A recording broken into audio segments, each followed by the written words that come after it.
shop for summer clothes.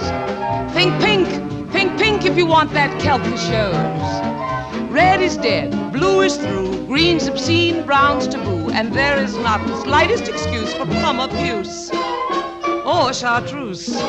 Think pink. So, moving on from that awareness that at 4 is your first experience of an abandonment, you then spend your time trying to ensure that you don't have that experience again. So you're trying to avoid the rejection. And so what do we know about children in terms of, when we have that sense of abandonment, the emotional response is shame. Okay, so then we decide we don't like how that feels and we don't want to be rejected in the future. So we start to become anxious because it's fear-based, right? So primary school children experience anxiety.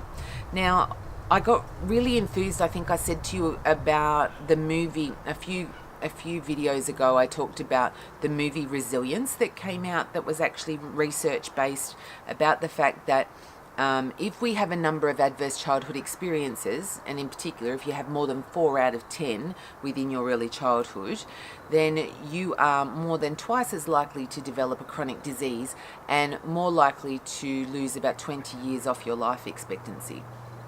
Now, why is that? So a bunch of researchers in the US actually found that it was because there were these high levels of adverse childhood experiences. Now, my case, I'm saying high levels of trauma, okay?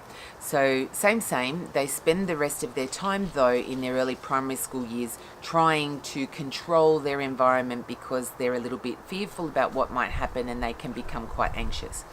Now, anxiety in a child in primary school can be managed reasonably well depending upon what the family situation is like. Because at that age, or up until about the age of 12, children look to their family connections to give them that sense of security and support. So if they've got a good, solid family base, right, even if they've experienced an abandonment, and just a little secret, every single one of you out there, because I'm telling you, every single person in the planet actually has this experience around that point in time from something that happens between them and their primary caregivers.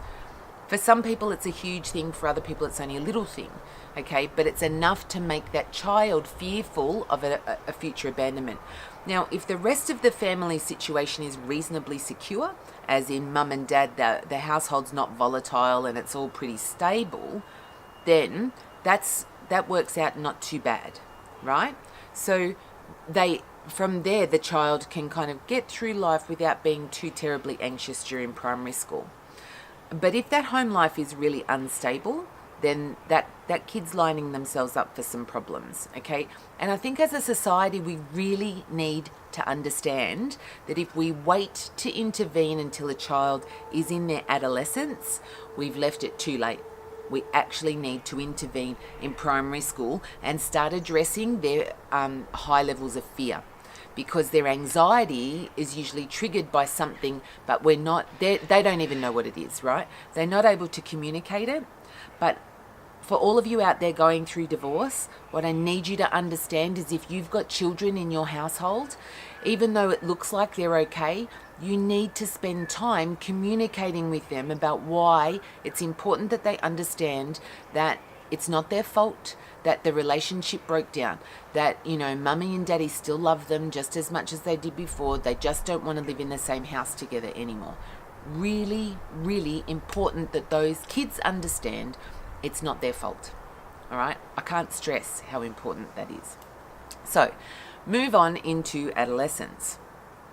And I should take a breather here just in case I decide I've been waffling too long and I need to give you a little bit of a break. In comes adolescence. Right, what's the key about adolescence that's really important?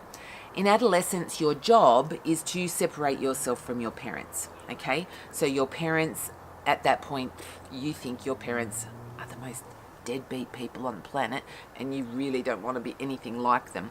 They embarrass you or whatever it is, okay? But in your adolescence, your job is to differentiate yourself from your parents and actually try and link yourself very strongly to your peers. Why do adolescents experience depression? and I've done research around this, right? It's around 40% of adolescents experience depression at some point. And, we talk about what comes first, depression or anxiety, there's an argument that says chicken or egg, who knows? But I'm actually going to put my hand on my heart and say, I'm telling you it's anxiety. Shame first, but shame actually leads you to a point where you start to go, I don't want to experience shame again, so I get anxious to avoid it. So I'm fearful of experiencing that shame again, so I do everything I can to avoid it. But when we hit adolescence, we often get to that point where we're trying to differentiate ourselves from our parents and connect with our peers. If our connection to our parents is secure and we don't get a very good connection to our peers, then it's usually not too bad. We'll manage adolescence okay. Won't be perfect, but it'll be okay. If you've had a really revolting parental relationship and your home life is very unstable, sometimes you can get really good connection to peers, usually because you'd be there with all the other kids that have got big problems, right? Because their home life is rubbish, but they end up kind of grouping together and rebonding into a family, if that makes sense. They'll usually survive adolescence without getting depressed either. It's kind of interesting. They'll often be the juvenile delinquents, but they actually manage without getting depressed about it as such until they hit the drugs, and that's a whole different ballgame. So, And that includes the kitchen sink. Pink, pink, pink, pink, pink, pink, pink, pink, pink, pink, pink, pink, pink, pink.